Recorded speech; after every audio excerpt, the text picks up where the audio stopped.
pasasalamatan siya nang may kagalakan sa puso. Hallelujah. Magbigay ng may galak para sa Panginoon. Magbigay ng may galak para sa Panginoon. Purihin ang Diyos, pasalamatan siya nang may kagalakan sa puso. Hallelujah. Nang may kagalakan sa puso. Hallelujah.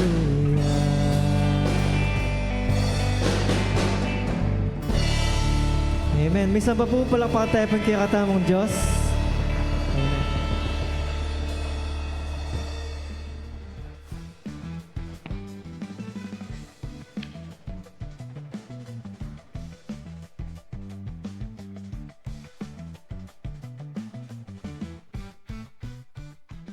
Tayo po ba'y nagagalak sa ating pagsamba sa Panginoon? Hallelujah.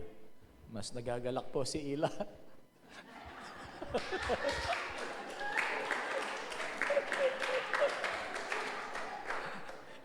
Praise God. Opo, nagbibigay ng katunguan sa ating mga puso. Ano po yung tayo po ay nararamdaman natin ang pagkilos ng Diyos, ano po, sa mga panalangin, sa mga ating pag-awit sa Diyos. Amen.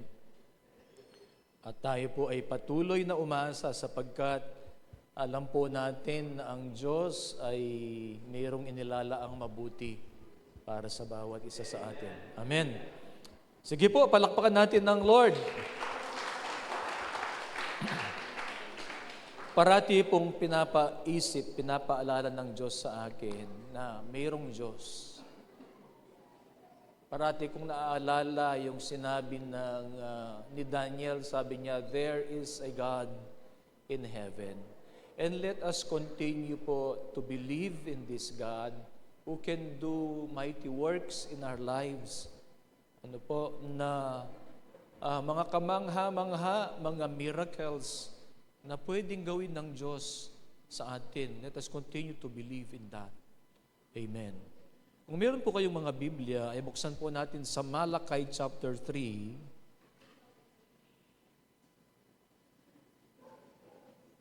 Verses 13 up to 18. Malakay chapter 3, verses 13 up to 18. Nakita na po ninyo? Ang sabi po ng New International Version, Malakay chapter 3 verses 13 up to 18.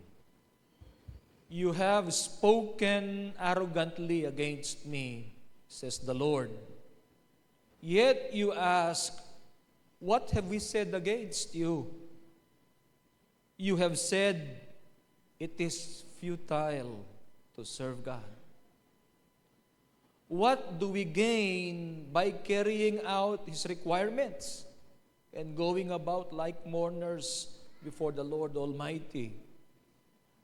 But now we call the arrogant blessed. Certainly evildoers prosper, and even when they put God to the test, they get away with it. Then those who feared the Lord talked with each other, and the Lord listened and heard. A scroll of remembrance was written in His presence concerning those who feared the Lord and honored His name. On that day when I act, says the Lord Almighty, they will be my treasured possession. I will spare them just as a father had compassion and spares his son who serves him. And you will again see the distinction between the righteous and the wicked, between those who serve God and those who do not. Nagpapasalamat kami, Panginoon, dahil Ikaw ay mapagmahal na Diyos, makapangyarihan. Ikaw ang may hawak ng buhay namin. Ikaw ang nakakaalam ng aming bukas. At hindi lamang kami, Panginoon, even the world. Alam mo, Panginoon, at pinlano mo kung saan ito papunta at paano ito gagawin at mangyayari ang iyong kalooban. Lord, we just entrust our lives to you. We pray that you will move in our midst this morning. Lord, we are expecting great and mighty things from you. We are expecting miracles in our lives, in our personal lives, in our families. We pray, Lord, that we continue to put our faith and that we continue to believe that God is working on our behalf. Panginoon, meron pong prayer request. Hinihiling namin, O Diyos, ang inyong pong pag-iingat sa pagbiyahe po ni Darang Ses. We pray, Lord, na sa inyong pong pag-iingat within the month ay aalis. Dalangin po namin, O Diyos, ang inyong pong patnubay, ang inyong pag-iingat, hindi lamang sa kanyang pagbiyahe, maging sa kanya pong pagstay sa Amerika. We honor you, Lord. We entrust ito pong prayer request na ito. Salamat po dahil ikaw ay Diyos na umaabot at nakikinig at gumagawa, Panginoon, ng kamangha-mangha sa aming mga panalangin. And Lord, we honor you. We thank you, Lord. This is what we pray in Jesus' name. Amen. Parte po ng isang kanta, ang sinasabi po, ito ay noong panahon ng pandemic, ano po? At nakita ko po ay marami ang inaawit po ito. Ang sabi po ay, even when I don't see it, you're working. Hindi po natin kailangang makita. Ano po? Pero ang Diyos, alam natin, ay kumikilos. Ang Diyos ay hindi po huminto sa kanyang paggawa. God is always working. He never stops. Sabi po ng awitin. Yung pong mga laws that govern the world, at hindi lamang po yung mga laws na ito, na mga kinoconsider na mga natural laws, even the laws of the universe, na kung saan ano po ay iyon ay itinalaga na ng Diyos. Ano po? Meron pong bumalik na mga astronauts, ano, at naapektuhan yung mga features nila. Nagstay po sila outside ng Earth, ano? At nung bumalik sila, kailangan mayroong mga, hindi ko po alam ang tawag nila doon, pero hindi sila kaagad na lumalabas, ano? Mayroong mga laws na itinalaga ang Diyos, ano po? At alam natin na ang mga laws na itinalaga ng Diyos na ito ay mangyayari. Sa Biblia po ay sinabi niya na mayroong hangganan yung dagat. At mayroong hangganan ng dagat. Ano po? Pinapakita po nito na hindi lamang may control ang Diyos sa lahat, kundi, o hindi lamang kumikilos ang Diyos, kundi siya pa rin ang may control sa lahat. Maging sa mga nangyayari sa ating mga personal na buhay, sa ating mga pamilya, ano po, maging sa mga kaganapan sa buong mundo, na ang mga ito ay gagawin at mangyayari ayon doon po sa kanyang panukala. At papunta lahat doon sa kanyang pinlano. God works and He is in control. Ang sabi po ng 2 Chronicles chapter 16 verse 19, that the Lord probes the earth. At tinitingnan niya, ano po ang sabi, for the eyes of the Lord range throughout the earth to strengthen those whose hearts are fully committed to Him. Tumitingin ang Diyos. Tinitingnan po niya ang buong mundo. The eyes of the Lord range throughout the earth. Throughout the earth. At kasali ang Pilipinas doon. Para ano? Para sabi niya, palakasin ang mga puso ng mga tao na committed sa Kanya. Amen. God sees, nakikita ng Diyos ang mga nagtatapat kahit sa panahon po ng discouragement and confusion. Dumadaan po tayo sa mga ganon, hindi po ba? Kahit sabihin natin, matagal na tayong mananampalataya, kahit na sabihin natin, nagtatapat tayo at naglilingkod tayo sa Diyos, mayroong mga panahon ng mga confusion, mayroong mga panahon ng discouragement, pero hindi kailangan pong manatili doon sa kalagayan na tayo po ay confused at discouraged. We choose to have faith. Amen. God can make everything beautiful in His time.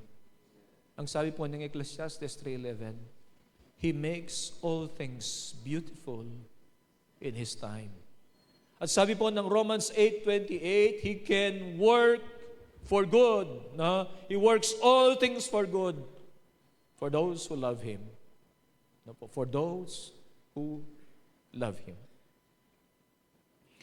God knows our hearts in everything we do. Whether yan po ay para sa Kanya o laban sa Kanya. Ang Israel po ay nagtatanong o nagsabi. Ayon po doon sa mensahe ng Diyos sa kanila, sabi niya, You have spoken arrogantly against me, says the Lord. Ang Israel po sa panahon ni Malakay, kahit doon po sa kanilang mga pagbibigay, iniisip nila ay malilin lang nila ang Diyos. Pero alam po ng Diyos, kasi sabi nito, nung sinabi ng Diyos, You have spoken arrogantly against me, yet you ask, nagtatanong ang mga Israelites na, What have we said against you? Gusto pa nilang makipag-argumento. Na ano rin sinabi mi? Sabi ng Lord, You have said it is futile to serve God.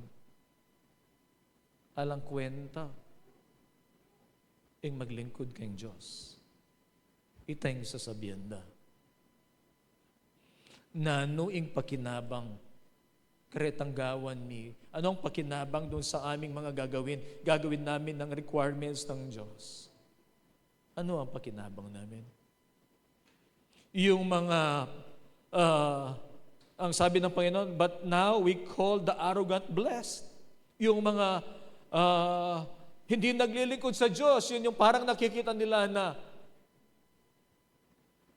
umaangat, pinagpapala ng Diyos. Certainly, evildoers prosper, and when they put God to the test, they get away with it. Yun ang pananaw nila. At hindi po nila alam, they acted arrogantly. Ang Panginoon, sabi niya, You have spoken arrogantly. People's arrogance. Ang mensahe pong pamagat, God in action. Based po yun dun sa verse 17, nang sabi niya, On the day when I act. Verse 17. Makikita po natin that the people spoke arrogantly against God.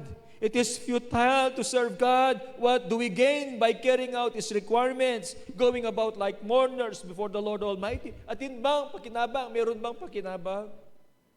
Ina-accuse po nila ang Panginoon na unfair ang Diyos.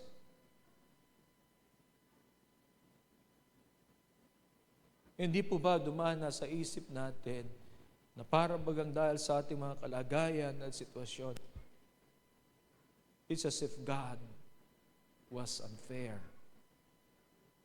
to us. We have served God.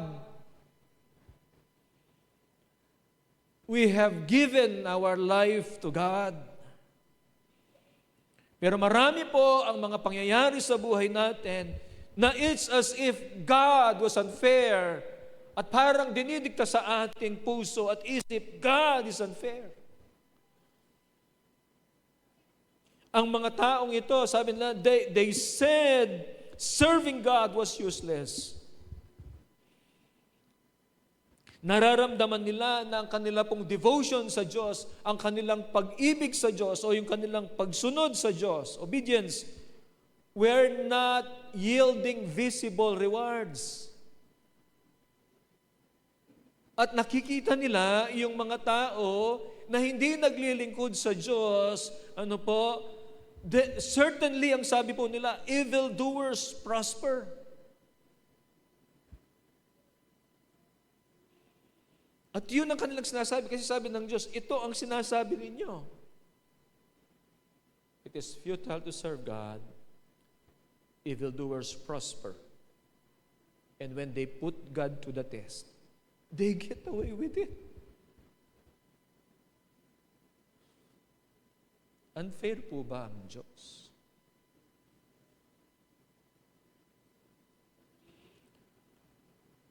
Ramdam nila ang kanilang devotion sa Diyos ay walang magandang resulta. Alam po ninyo, disappointments come in many forms in our lives. Hindi po ba? Kahit mananampalataya po tayo, we cannot get away with it. There will be disappointments. There will be failures in our lives. There will be problems beyond our ability to cope.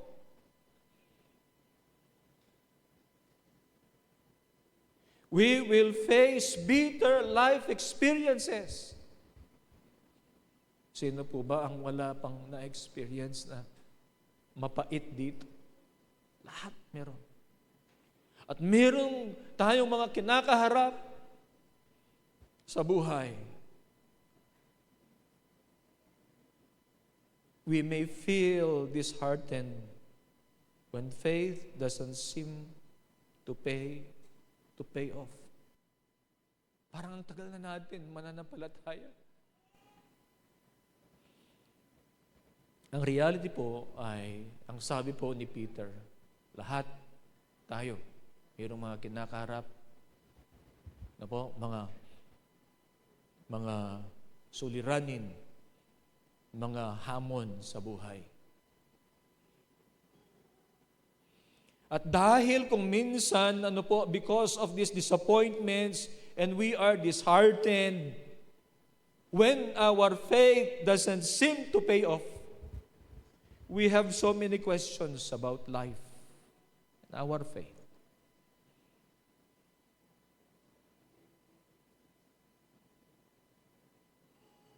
Minsan tinatanong natin, bakit ako? Bakit kami?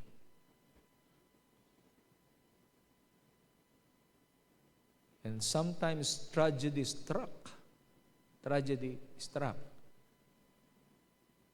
Like in the life of Naomi. Doon po sa libro ng Ruth. Umalis po siya sa Bethlehem. She has her husband. She has her sons. At nung babalik na po siya, wala na. Wala na ang asawa niya. Wala nang dalawa niyang anak. But God gave her Ruth. Si Naomi po ay kina-question niya ang Diyos. But God puts hope in our hearts. Ano po? There are so many questions about life, so many questions about faith. But we must continue to be faithful. Amen. And pass the test of faith. Hindi magiging kagaya ng kalagayan ng mga nagsasabi sa Diyos. Ano po, dito na tinatanong nila ang Diyos o sinasabi nila, ang sabi kasi, you have said, it is futile to serve God. Hindi po tayo ganito. Ano po? Hindi, kung minsan mayroong mga disappointments, but we always decide and we always choose to continue to be faithful, to serve God, and pass the test of faith. Amen. Amen po ba? And let us continue to be faithful and pass the test of faith. There is no reason to abandon our faith. No reason. Yes, there will be questions na hindi po kayang answeran. Hindi natin kayang answeran po. But hindi po dahilan upang tayo ay tumalikod sa Diyos. Anuman ang kalagayan, anuman ang kinakaharap natin. Amen. Magdala ito sa atin nang tayo po ay magpakumbaba sa Diyos at pagtiwalaan ang Kanyang kalooban para sa ating buhay. Even we do not understand. Even doon hindi natin mag-grasp, how can God make good out of this situation? Amen. Ang Diyos ay parati pong mayroong remnants. Okay, faithful remnant. Ang sabi po ng verse 16, mayroong mensahe ang Diyos sa pamagitan po ni Malakay at sinulat po ni Malakay yung sinasabi ng Diyos that these people have spoken arrogantly against God. No? Ito nga yung sinasabi nila, ano ba ang pakinabang namin doon sa paggawa namin, doon sa mga requirements ng Diyos, na nakikita namin na yung mga evildoers, they prosper, and even when they put God to the test, they get away with it. Yun po ang sinasabi nila. Yung mga mayroong mataas ang puso, yung pride nila. Pero mayroong inilalaan ng Diyos, mayroong remnants. Ano ba yung remnants? Yung mga kakaunti na pinipili nila na maglingkod sa Diyos, magtapat sa Diyos, maniwala sa Diyos. Then, those who feared the Lord talked with each other, and the Lord listened and heard. So merong sinasabi, those who feared the Lord listened and heard. A scroll of remembrance was written in His presence concerning those who feared the Lord and honored His name.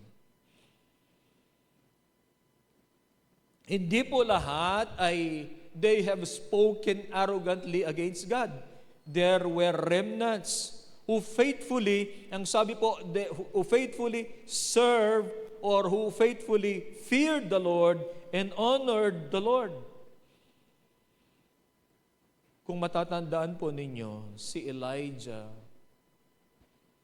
he thought na siya na lang ang nag-iisang naglilingkod sa Diyos.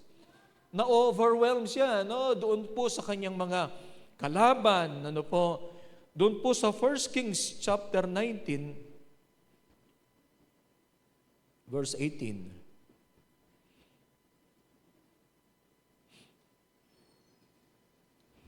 Si Elijah po, kung titingnan natin po yan, ay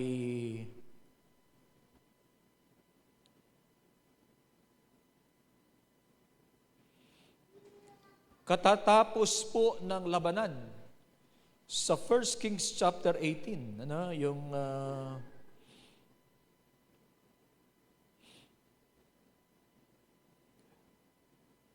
Yung mga maraming himala po yan. 1 Kings 17, 1 Kings 18.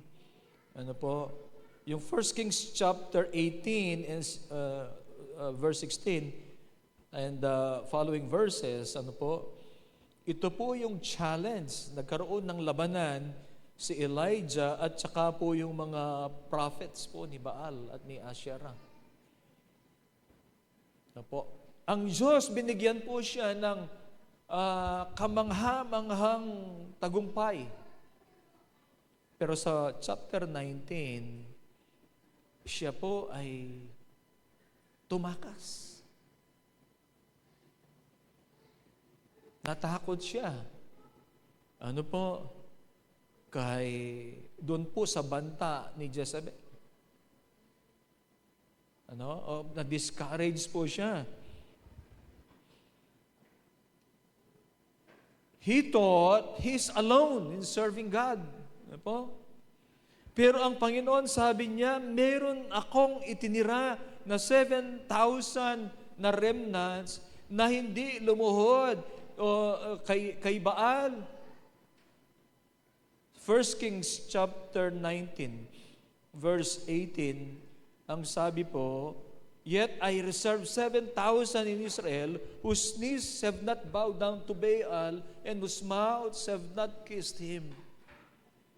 There are remnants. Remnants po na kung saan ang Diyos ay pinagpapala ang mga ito. There was widespread unbelief and distrust. Doon po sa panahon po ni Malakay, nung sinulat po niya yung Malakay, widespread unbelief and distrust sa Panginoon. But there were who honored God, ayon po sa verse 16. There were who honored God, bagamat po konti, pero meron. At sana tayo ay kasama doon po sa mga remnants na yon, na pipiliin na maglingkod sa Diyos, na magtapat sa Diyos hanggang sa dulo.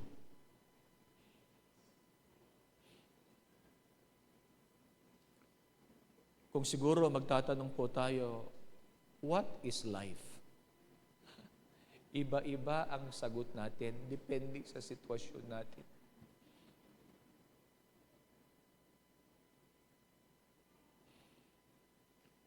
There were remnants. Ibig sabihin, hindi lamang po tayo. Meron tayong mga kasama. Kasama natin, una ang Panginoon. Kasama natin ang bawat isa, na we have the same faith, na magdalaan tayo ng pasanin. Hindi yung tayo ang nagiging bigat doon sa ating kapatid. No, tayo ang nagiging lakas. Tayo ang nagiging inspirasyon. Ang Diyos ay nakikinig.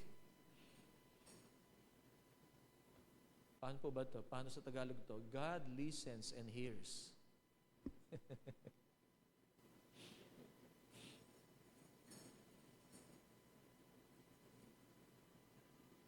God listens and hears kapag tayo po ay nagsasalita ng papuri sa Kanya. Yes, there are disappointments, pero when we choose to praise God, when we choose to honor God, even in our situations, God is pleased.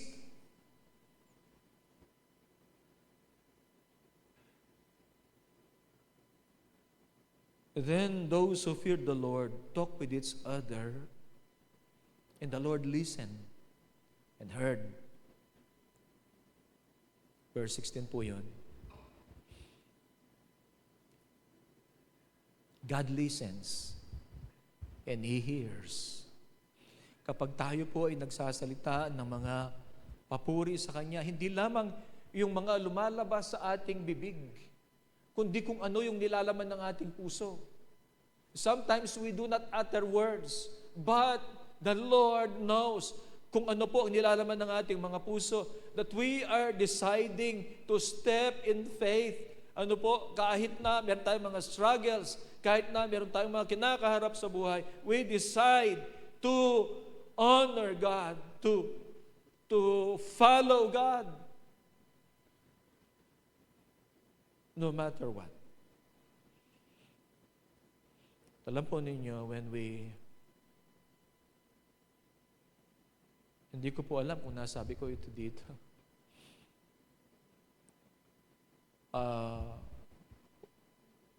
When I baptized, the last question would be, susunod ka ba sa Panginoon kahit na anong mangyari sa buhay mo? At ako po ay nagagala kapag marinig ko, opo, Pastor. Kasi sabi, di ba, pag nagbabaptize, natanong, naniwala ka ba na si Jesus ay ang anak ng Diyos? Tagapagligtas? Opo. Inanggap mo na ba siya sa iyong buhay? Opo. Nangangako ka ba na siya ikaw ay susunod sa Kanya kahit na anong mangyari? Alam po ninyo, that will be tested. Not only to the person that is being baptized, nag-commit, pati doon sa taong nagtatanong.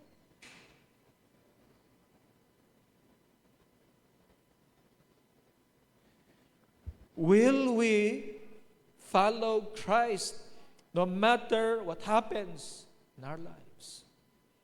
O tayo ba ay doon lamang sa mga panahon na madali sumunod? Kung marami po ang nangyayari sa buhay natin,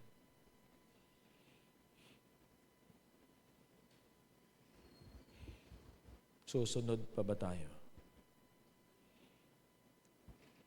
I have decided to follow Jesus, no turning back.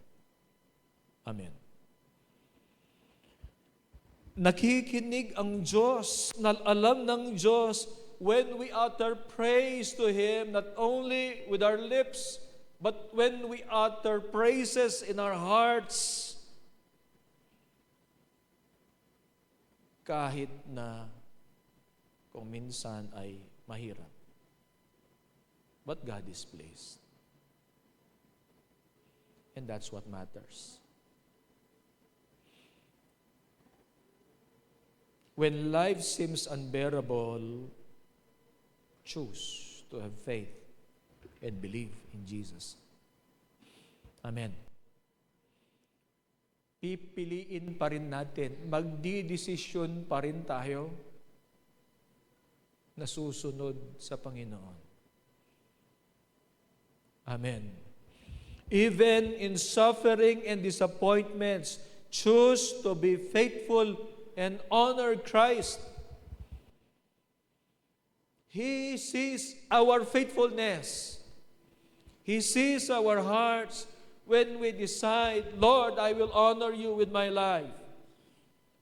We know that our faithfulness will be rewarded in the end. I believe that. God will remember the faithful remnants. A scroll of remembrance was written in His presence concerning those who feared the Lord and honored Him. Meron daw pong, sabi niya, a scroll of remembrance was written. Hindi po tayo kinakalimutan ng Diyos. Amen. He will remember the faithful remnants. He will remember you. He will remember us. He has favored us and blessed us. Amen. Sa Matthew chapter 5 po, makikita po natin doon yung Beatitudes. Sabi na, blessed are the poor in spirit, for theirs is the kingdom of heaven. Blessed are those who mourn. Ang dami po niyan. Ano po, mga babasahin natin yan.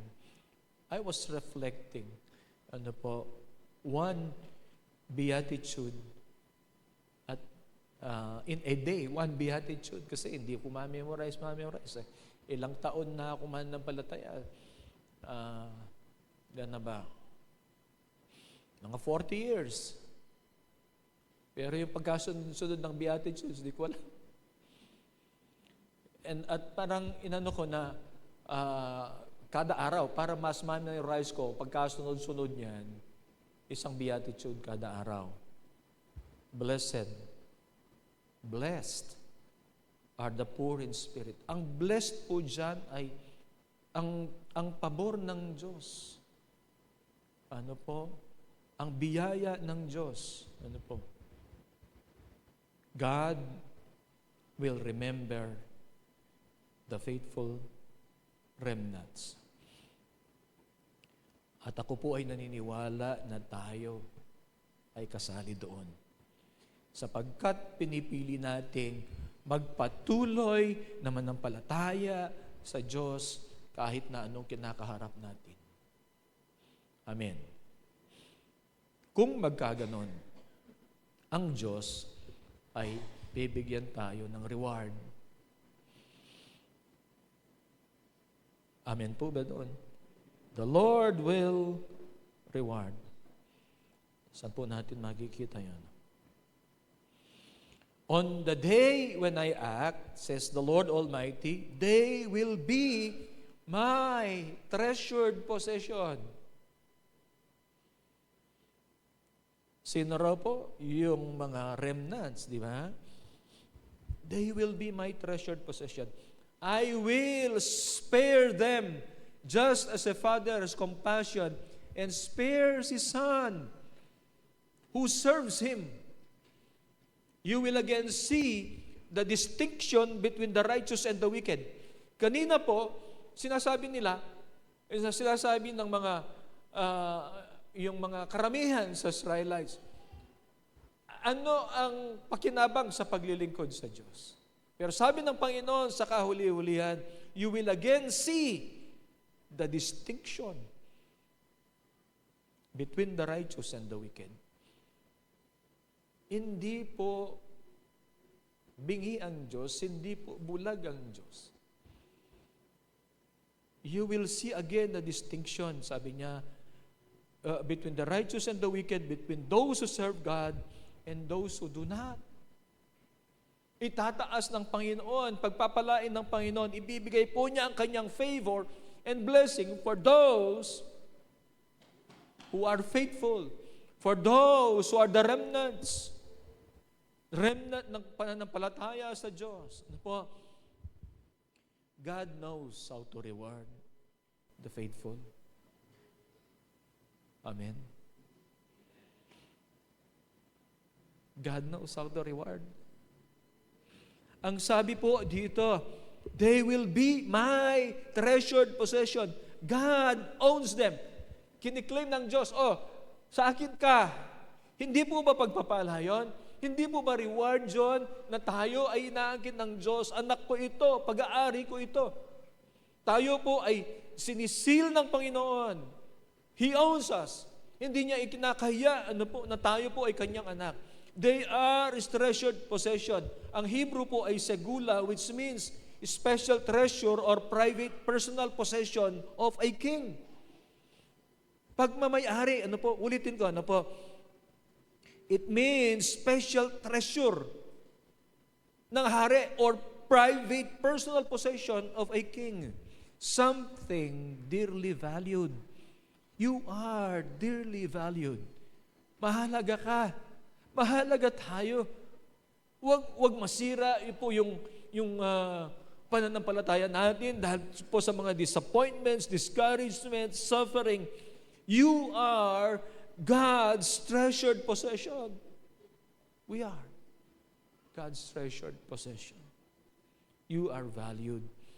You are dearly valued. Si Jesus po, He is not ashamed to call them His brothers and sisters. Ang sabi po ng Hebrews 2:11, He is not ashamed to call them. Sino po yung them na yon? Yung pong mga naniniwala sa Kanya, yung mga nananampalataya sa Kanya, na nagkaloob po ng kanilang buhay sa Kanya. Jesus is not ashamed to call them His own. God will spare them, ang sabi po. That is a reward from God. No po, the faithful will be vindicated. Ang vindication po, alam po ninyo, hindi po yan sa una. Maaring, bawa ganito, vindication. Sinisiraan ka. Halimbawa lang po, sinisiraan ka, at wala kang magawa to defend yourself. Pero pag ang Diyos ang nag-vindicate, papakita niya yan. Kung sino ang may kasalanan, kung paano ka ipagtanggol ng Diyos, vindication po yan. God will spare them. The faithful will be vindicated. Ibig sabihin, God will be the one to defend you. God will be the one to lift you up. Yun po ang hinihintay natin, hindi po ba?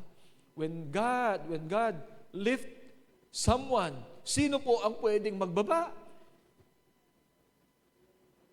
Pag nandun na yung panahon ng Diyos upang itaas ang kanyang anak, sino ang pwedeng magbaba? God will be the one to uphold His children. We don't need to. Ayun,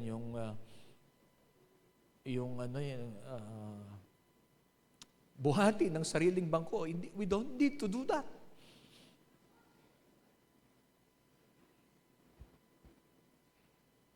Because God will be the one to uphold us.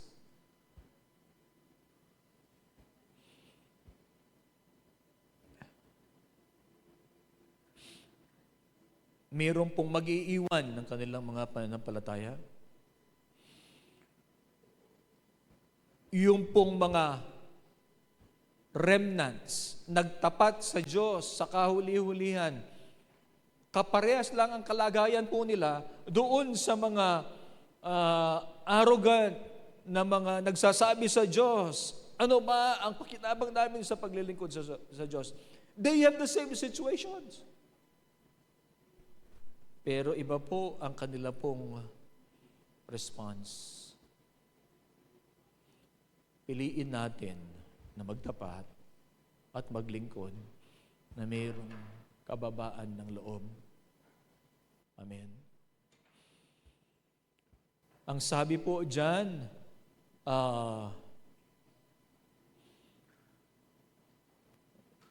kinoconsider ng Diyos na tayo yung kanyang treasured possession. Nagpapatuloy tayo, nagtatapat. Sabi ng Panginoon, He will spare. He will spare. Saan? Doon po sa kapahamakan. Ano po? Sabi niya, I will spare them just as a father has compassion and spare his son who serves him. Binanggit po yung compassion. God will reward the faithful with compassion. Nandun po ang awa ng Diyos. Doon po sa mga matatanda na kapag meron silang mga gustong palakasin, ang sabi po nila, may awa ang Diyos. Totoo po, may awa ang Diyos. Mahal tayo ng Diyos. Ang mga mananampalataya ang pwedeng magsalita na may awa ang Diyos. Alam kasi nila, God will have compassion as a father has compassion on His faithful children. May awa ang Diyos. Tama, may awa ang Diyos. kahahabagan tayo ng Diyos.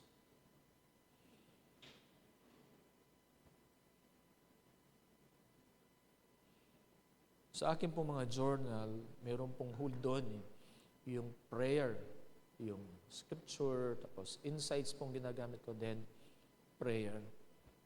Madalas po, sa prayer, ang mauuna ganito, Lord, have mercy on me. Lord, have mercy on me.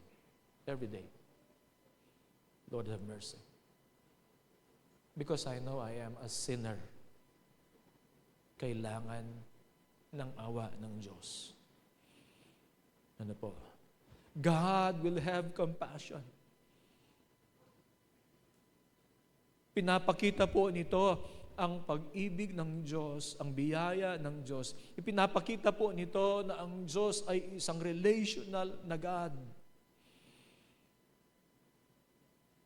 And God deals with us with tenderness and care. Hindi po harsh. Hindi po harsh ang Diyos. God rewards the faithful. Pinapaniwalaan po niyo yun? Maghintay po tayo sa timing ng Diyos. Ang isa po sa mahirap ay yung maghintay. Hindi po ba? Kapag tayo po ay dumadaan doon po sa apoy, ano po, doon sa test ng pananampalataya po natin, ano po, mahirap, pero mayroon pong katapusan yon. Ano, pag nilinis ng Diyos, ano po, pag na-purify ang ating faith, mayroong timing ang Diyos ng favor, mayroong timing ang Diyos ng kanyang blessings, ano po, and His timing is perfect. He will reward the faithful in His time. Hintayin po natin. Mayroong timing ang Diyos. Mayroong pong timing ang Diyos. Ang Diyos, nakikita po niya ang iyong pagtatapat. Amen. He notices the faithful. He knows. Po. Even if others complain and turn away, God sees those who fear Him. Kita ng Diyos. Alam ng Diyos. At mahalaga po yun. That's what matters. Kasi alam ng Diyos ang kalagayan po natin. Amen. Pangalawa po. So, He notices the faithful. Pangalawa po, God treasures His people. Mahalaga tayo sa Kanya. Amen. Mahalaga tayo. Live faithfully para po sa Kanya. You are His cherished possession. Tingnan po ninyo sa 1 Peter 2:9. But you are a chosen people, a royal priesthood, a holy nation, God's special possession. You are God's. Sa Diyos ka.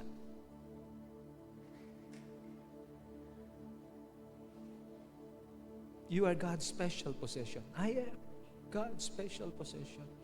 At ang Panginoon, sinil po niya tayo. Mahalaga tayo. Mahalaga tayo. Ano po? At ang Diyos, kita po natin dyan, that God promises mercy. Diba? Pinapangako ng Diyos. Ano po? Sabi niya, just as a father has compassion. And then, we will see the distinction between the righteous and the wicked. between those who serve God and those who do not. We must continue to serve. Amen. God promises mercy. He will protect. He will spare His faithful children when He acts in judgment. Alam po ninyo, we will receive mercy and grace, not judgment, if we continue to be faithful to God. Amen. Let's all stand.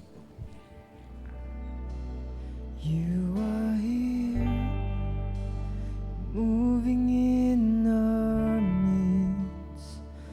I worship you. I worship you. You are here, you're working in this place. I worship you. I worship you.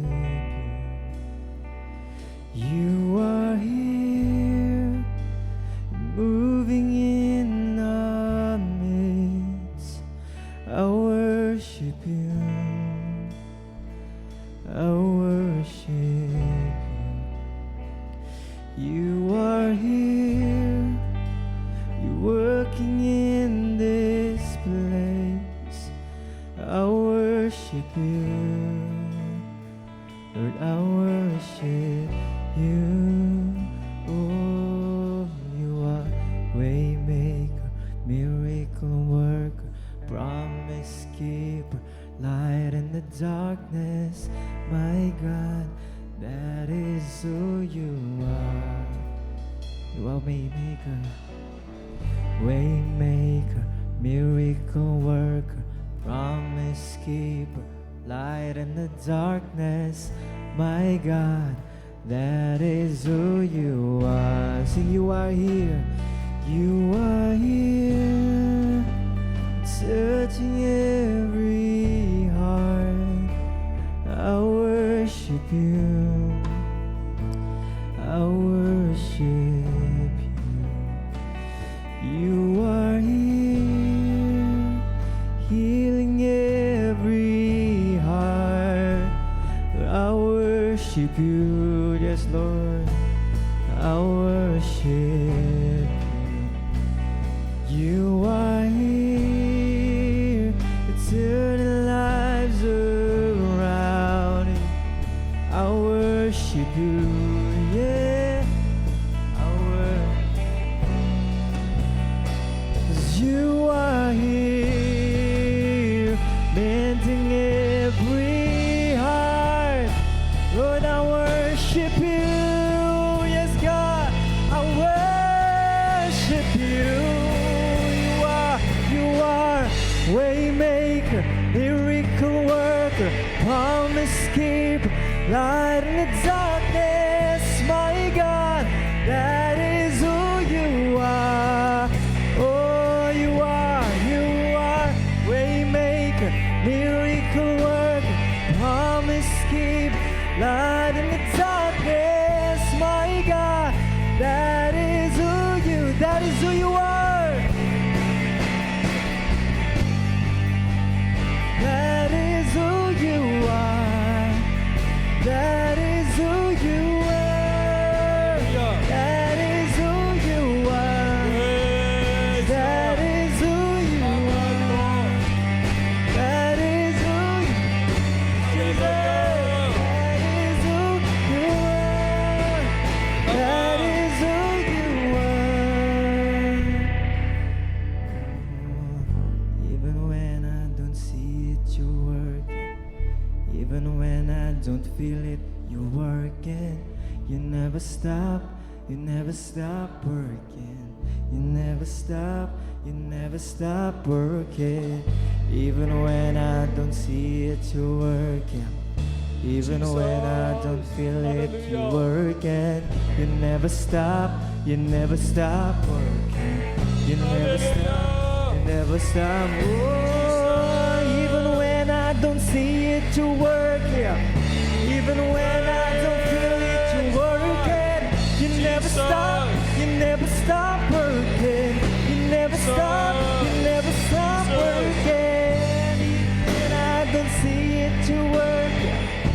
Even when I don't feel it, you're working.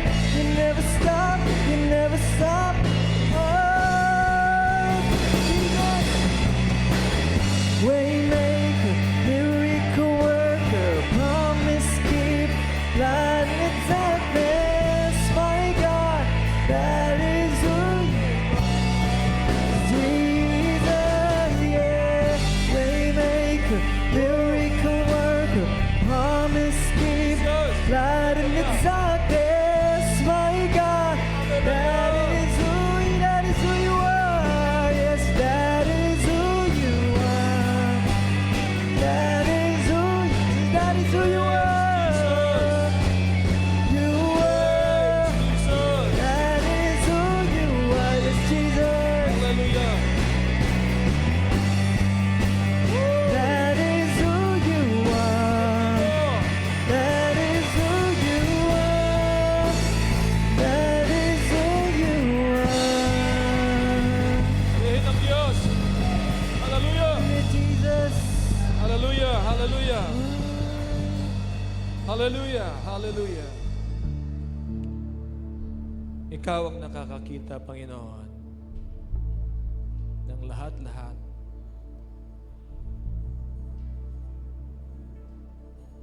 Nakikita mo ang buhay namin.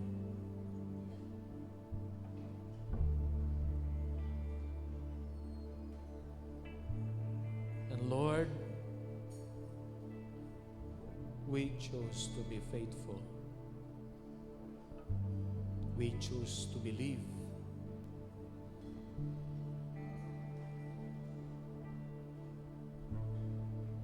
We will not complain. We will not turn away.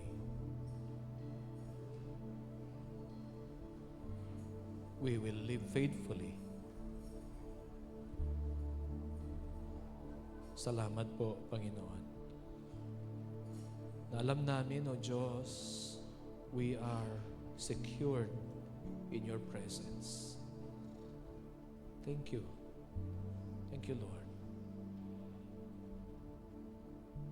At kami, O Diyos, ay patuloy naniniwala sa iyong mga dakilang gagawin sa aming mga buhay in your time. Naniniwala kami, Panginoon, na kami ay magtatagumpay anuman ang aming mga kinakaharap ngayon. Sapagkat Ikaw ang aming Diyos. At mananatili kami, O Diyos, at ilalagay ang aming buhay sa iyong makapangyarihang kamay at magtitiwala kami, O Diyos, sa iyo at titingin, Panginoon, sa iyo. And we commit ourselves to you. At mayroon kang gagawin, mga himala sa aming mga buhay. At mga hawakan kami, Panginoon, sa iyong mga pangako. Sa Diyos na tapat. Sa Diyos na nakikinig. Sa Diyos na kumikilos na kahit hindi namin nakikita, kumikilos para sa amin, gumagawa para sa amin. Salamat po. Salamat. Lord, ang mensaheng ito ay tanim mong patuloy sa aming mga puso at lalo kaming maniwala sa isang Diyos na makapangyarihan at isang Diyos na nagmamahal sa amin. We believe in this plan for our lives.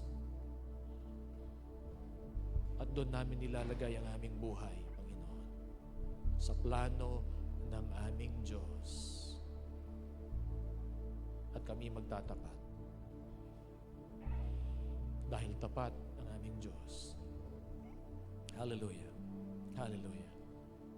Oh, glory to your name. Panginoon, ang niyo pong mga anak, pagpalain mo sila maranasan ang biyaya ng Panginoong Jesucristo, ang pag-ibig ng Ama at ang pagkikiisa ng banal na Espiritu.